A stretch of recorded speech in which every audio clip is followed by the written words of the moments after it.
question. So I think for me, is the government trying to collect taxes? Absolutely yes. And how they're doing it is through really automation and digitalization. A lot of the businesses were paper-based or are paper-based, especially in the SMEs. And for them then to now start complying with regulations around e-TIMS or electronic invoicing is what is really causing the challenge. A lot of the companies also lack some level of governance and infrastructure controls, and that is really causing them the issue around tax compliance generally.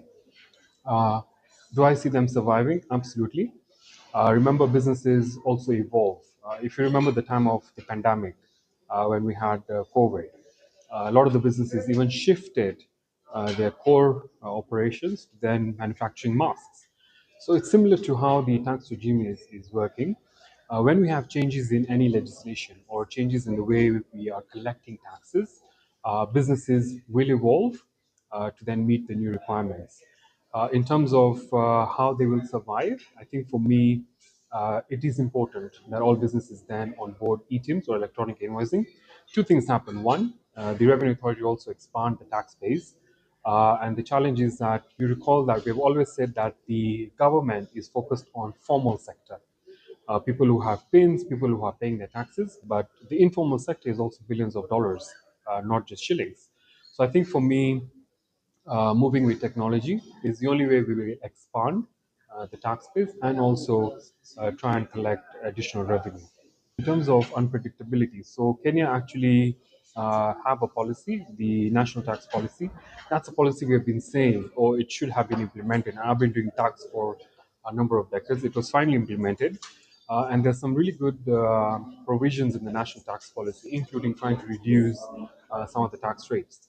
The challenge is implementation. Policy is very different from legislation. If not enacted and brought into legislation, then it becomes very difficult to implement. Remember, the policy was saying the law should not change every year. It should change maybe once in 3 to 5 years.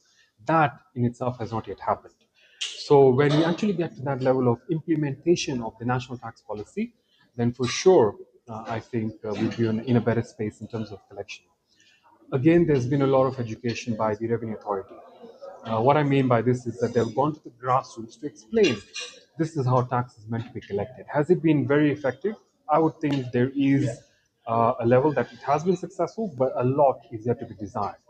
A lot of the taxpayers feel that taxes are very punitive, and the reason being you can collect tax. And remember, the government did achieve its target last financial year. They did the 2.4 trillion. This year is 2.7 trillion shillings. The question that's on, I guess, everyone's mind is how that tax is being utilized.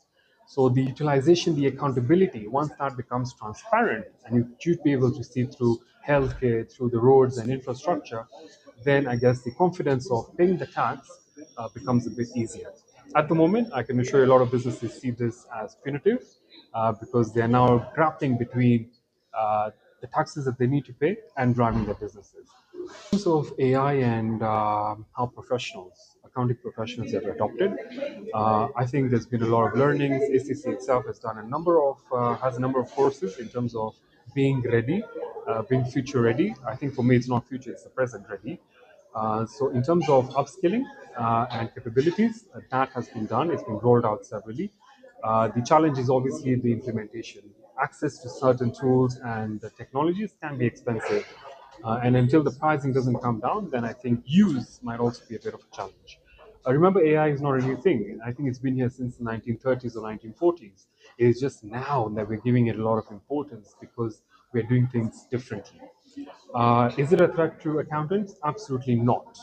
The reason I say this is because I have seen whereby when you use technology or use AI in certain processes, it actually helps the task be more efficient. It reduces the number of people that maybe need to go and deliver a particular task. So the other people are then repurposed. So it's all about using your existing resources to repurpose and driving your business forward. So it's not going to replace people, but that is true. That's the general course of life. You have to evolve. You have to do things differently, and AI is here to stay. So I think for me, AI learns, right? So that's the whole point. So the more you do it, the more you learn and do it better. You can even try it. Like you can put in a question to AI, but the response might not be accurate. So when I talk about ethical, two fronts. One, is it ethical to keep using AI to deliver client work? And secondly, it's all about checking facts. Are the facts that have been developed or churned out by this particular AI accurate or not? So I think for me, while it builds efficiencies, it's very important to know when can I use AI, to what level can I use AI. It's not ethical to use client data into a tool and then churn out a report because remember, AI stores that. So all that is about ethics and also about the right use of AI. Two ways of answering that question. So it is true that there are certain businesses when issued with a demand or an assessment, they sort of go shop, others go and fight it in the courts or through the tax appeals tribunal. The second way is really around the governance structures of organizations. Remember, you can never be 100% compliant, but you must be as compliant as you possibly can. In the sense that based on the knowledge that you have about the tax laws, based on your controls and your structures, you need to do the best you can in terms of remaining compliant. Now, the issues arise whereby you are not compliant, and then maybe it's human error, or it could be systems error, or it could be, you know, someone who's not well aware about the tax laws in the country, or not didn't get the right advice, and then thereupon now you end up with that tax assessment. When you do get it, you do feel like maybe operating in this country is very hard, and then they do move their bases to a different jurisdiction or a country. That can happen. But given that the recent 2024, there have been a number of deals that have happened in Kenya in terms of investors coming in. You've also seen how the stock prices have increased on the NSE. That to me shows investor confidence. That to me shows that investors are still willing to invest in companies, in businesses in Kenya, and that's because a lot of the companies actually are aware of their compliance obligations.